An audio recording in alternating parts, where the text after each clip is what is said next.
Welcome to your academy, Monilal sir.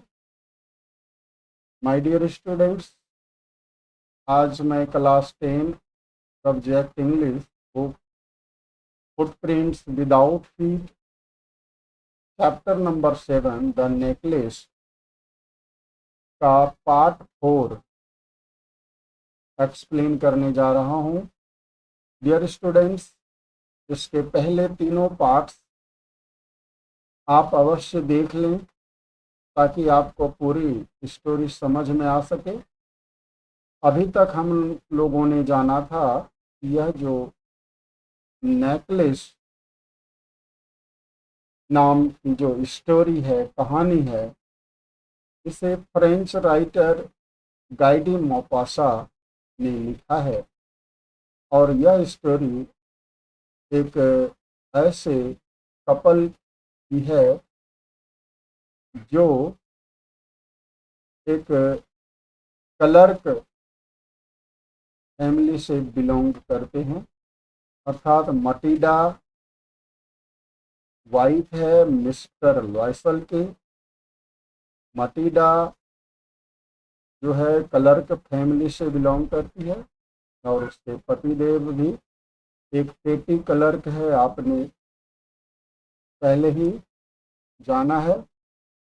और story आगे बढ़ती है। मटिडा जो है किसी पार्टी में जाने के लिए तैयार हुई है अपने हस्बैंड के काफ़ी समझाने के बाद, और वह मैम फॉरेस्टियर जो कि उसकी स्कूल मेट है, उसकी फ्रेंड है, उसके घर जाती है और उससे एक डायमंड नेकलेस उधार ले लेती है।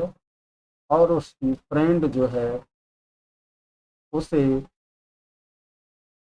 सहज ही कहो बड़ी हैप्पीली सिंपली उसको दे देती है।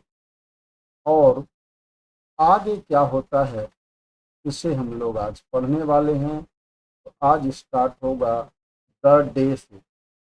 देखो ये मैंने हाईलाइट कर रखा है यहाँ।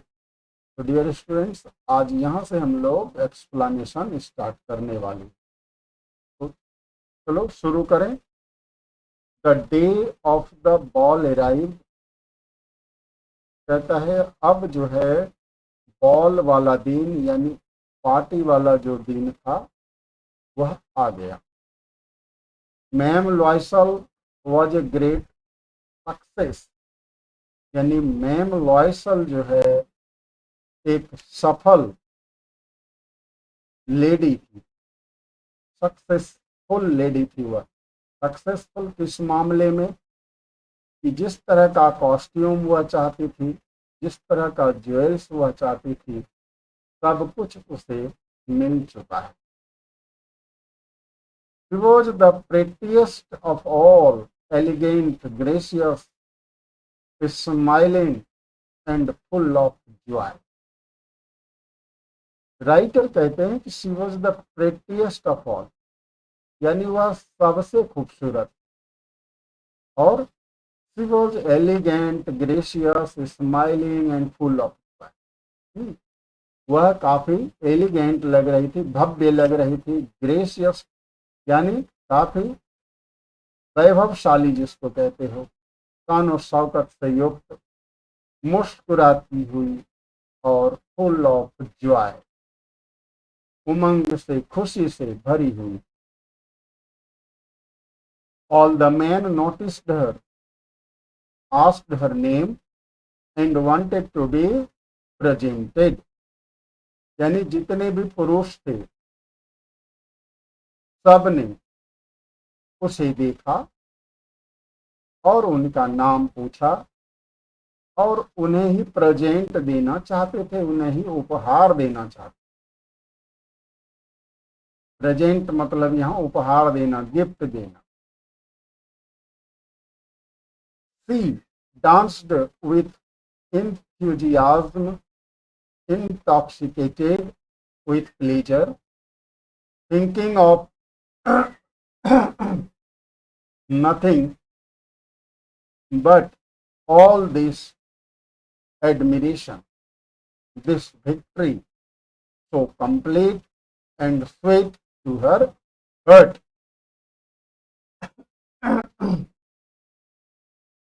क्या हुआ इसका मीनिंग देख। She danced with enthusiasm, यानी वह उत्साह से डांस करने लगी। इंटॉक्सिकेटेड विथ प्लेजर, और कहता है उसके ऊपर प्लेजर का, सुख का, आनंद का, इंटॉक्सिकेटेड था, नशा था, खुमार छा गया था।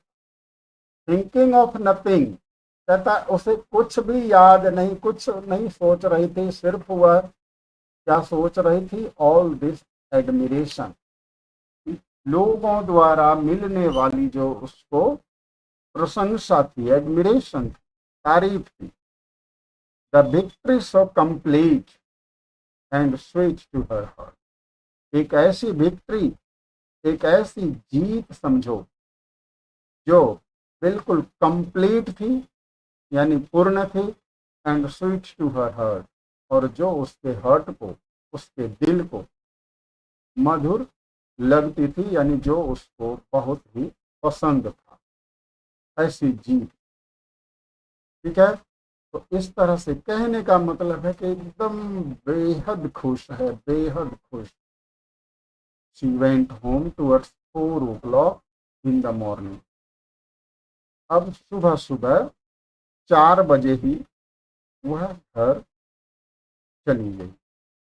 Her husband had been half asleep in one of the little saloons since midnight, with 3 other gentlemen whose wives were enjoying themselves very much. अब देखिए, उनके पति देव जो थे वे अर्ध निद्रा में एक छोटे से कमरे में, लिटिल सैलून्स में सो रहे थे आधी रात। इनके साथ 3 ऐसे सज्जन के साथ, जेंटलमैन के साथ, जिनकी पत्नियां खुद को एंजॉय कर रही थी वेरी मच, बहुत ज्यादा। यानी तीनों की पत्नी तो एंजॉय कर रही है, लेकिन पति सोए हुए हैं एक छोटे से कमरे में। They threw around her shoulders the modest wraps they had carried. अब उनके पति देव ने क्या किया, एक जो साधारण सा मॉडेस्ट रैप्स लाया था, यानी चादर आप कहो, तन ढकने के लिए, जो उन्होंने अपने साथ लाया था, उन्हें फेंक दिया उनके कंधों पर। इसके कंधों पर, मटीडा के कंधों पर, जब वह आ रही थी।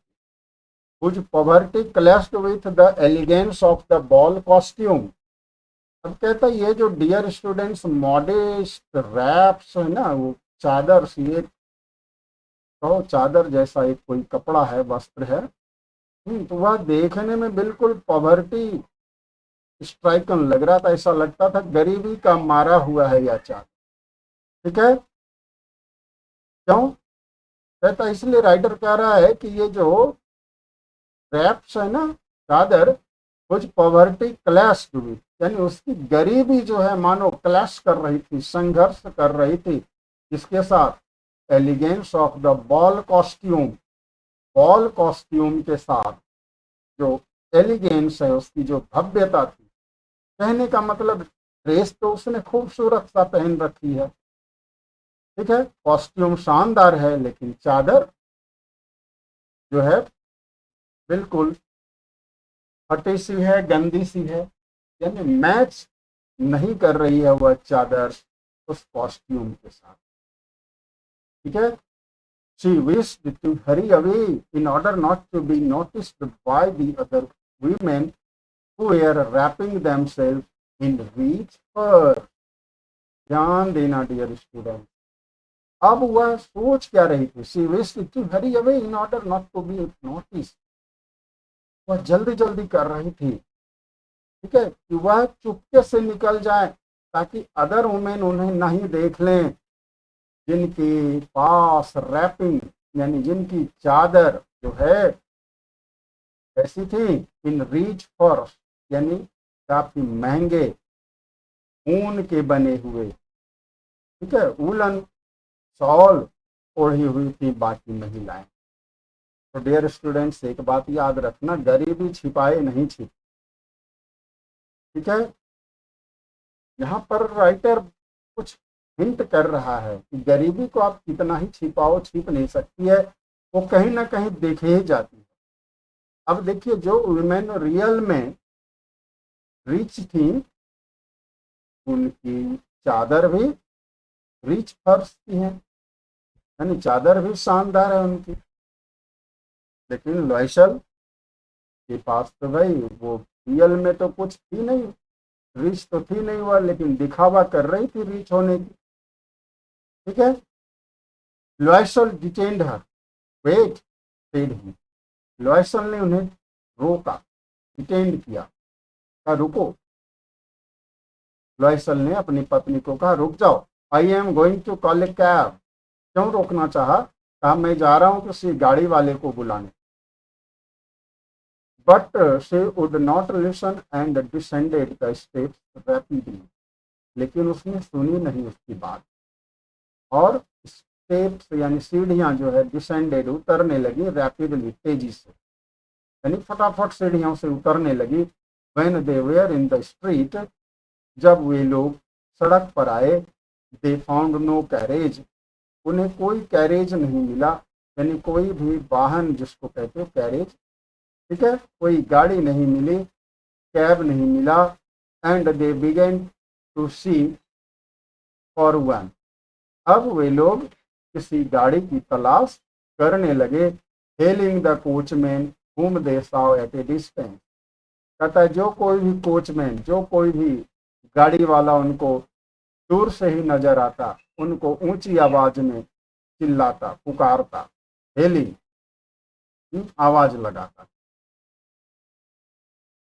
They walked along toward the river, hopeless and shivering, अब वे लोग नदी के किनारे किनारे पैदल ही चलने लगे, होपलेस एंड शिवरिंग, निराश होकर और थर थर कांपते हुए। थर थर कांपने का मतलब सुबह सुबह सर्दी लग रही थी, सुबह का मौसम था, ठंड थी, इसलिए कांप रहे थे दोनों। Finally they found one of those old carriages that one sees in Paris after nightfall, अंततः उन लोगों को एक ऐसी गाड़ी मिल गई जो कहता है पेरिस में अक्सर दिख जाती हैं, कब? नाइट फॉल के बाद, यानी रात ढलने के बाद, यानी सुबह सुबह। It took them as far as their door, अब कहता है उस गाड़ी के द्वारा वह अपने दरवाजे तक पहुंच गई, यानी दोनों। They went they went verily up to their apartment, यानी थक के वे लोग अपने अपार्टमेंट में गए, अपने कमरे में गए। It was all over for her, बस कहता है जो मटीदा थी उसका तो काम खत्म हो गया, बस यही इतना सही काम था। एंड ऑन हिज पार्ट, लेकिन उसके पति देव की यदि बात करें तो he remembered that he would have to be at the office by 10 o'clock, उनको तो याद आया भाई कि 10 बजे तक में मुझे ऑफिस जाना है। She removed the wraps from her shoulders before the glass, अब मटीदा ने क्या किया? अपने रैप्स को, यानी अपनी चादर को, शरीर पर जो कपड़े थे ऊपर से ढका हुआ, ठीक है, उन्हें हटाया अपने कंधों से, बिफोर द ग्लास यानी दर्पण के सामने, और A final view of her self in her glory, अपने ग्लोरी में, अपने गौरवपूर्ण कॉस्ट्यूम में वह एक बार सोच रही थी कि एक बार फाइनल व्यू, एक बार अंतिम बार मैं अपने आप को जरा, अपनी सूरत को दर्पण में निहार लूं। Suddenly she uttered a cry, अचानक से वह चिल्ला उठी। हर नेकलेस वॉज नॉट अराउंड। क्यों? क्योंकि उसका नेकलेस उसके गले में नहीं था। तो डियर स्टूडेंट्स, अब हम लोग नेक्स्ट वीडियो में जानेंगे कि आखिर नेकलेस का क्या हुआ, मिला या नहीं मिला, और फिर इसका अंजाम क्या है। तो डियर स्टूडेंट्स, आज इतना ही। फिर मिलेंगे नेक्स्ट वीडियो में। तब तक दीजिए इजाज़त अपने मुनीलाल सर को, और देखते रहें हमारे यूट्यूब चैनल पर जो आपके क्लास के वीडियोज़ हैं, उन्हें देखें, अपने ज्ञान को बढ़ाएं, अपने नॉलेज को इन्हांस करें। हमारे चैनल पर यदि फर्स्ट टाइम आए हैं आप, तो please subscribe my channel. It is absolutely free. And if you like my video, do not forget to share and like. Thank you. जय हिंद, जय भारत।